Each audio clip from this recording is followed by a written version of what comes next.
Ce deuxième épisode de la saison 8 de Game of Thrones n'est plus un épisode parallèle à la saison 1.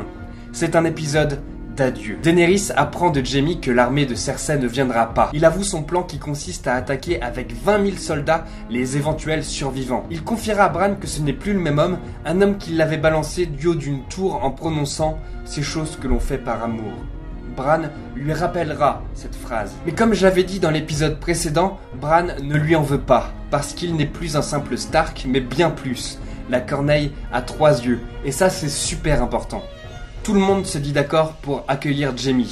Brienne s'en porte garant, Sansa fait confiance à Brienne, et Jon a besoin d'hommes. En parlant de Jon justement, il détournera le regard de Daenerys tout le long de l'épisode à cause de sa légitimité au trône de fer. On retrouve d'ailleurs Jon à la fin de l'épisode devant la statue de Lyanna dans la crypte. Il est rejoint par Daenerys qui pense que Lyanna s'est faite violer par son frère, ce qui est faux.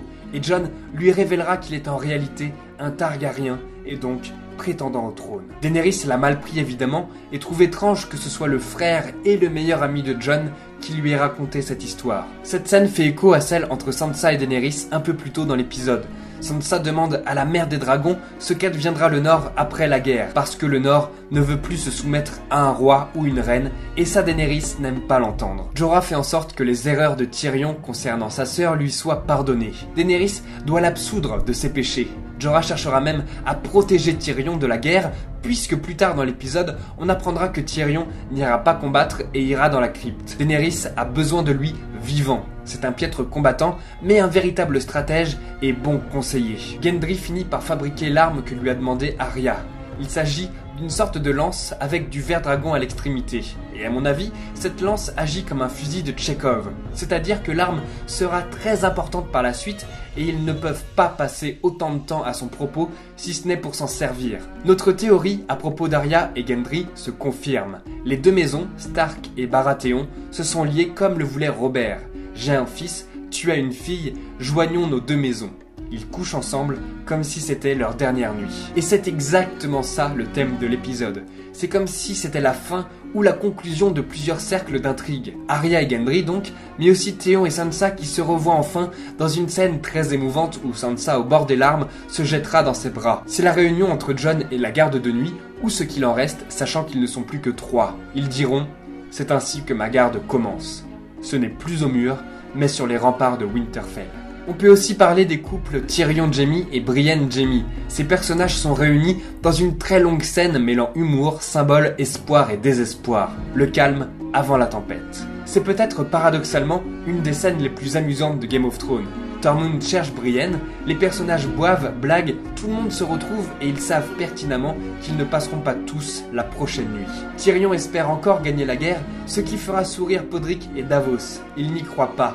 Cet enchaînement d'espérance et de désespoir est symbolisé par les couleurs de l'épisode. Les couleurs chaudes, entre le jaune et le orange, alternent avec le bleu de la nuit. Podrick termine cette séquence avec une chanson très lourde de sens. C'est la fin, c'est un saut vers l'inconnu. C'est la guerre et les séparations qu'elle engendrera. Et on aura tous fait le rapprochement avec la chanson désespérée de Pipin dans Le Seigneur des Anneaux. Si Brienne est faite chevalier par Jaime, c'est parce qu'il pense mourir. C'est ces choses que font et disent les personnages qui montrent cette fin. C'est un adieu entre eux. Le prochain épisode promet d'être terrible et on nous prépare à ça pendant 1 heure. Le dernier plan de l'épisode, c'est quand même l'armée des morts devant Winterfell. La guerre est déjà là, dès l'épisode 3. Et Bran dans tout ça. C'est sans doute la clé de l'intrigue. Il voit le passé, le présent et le futur.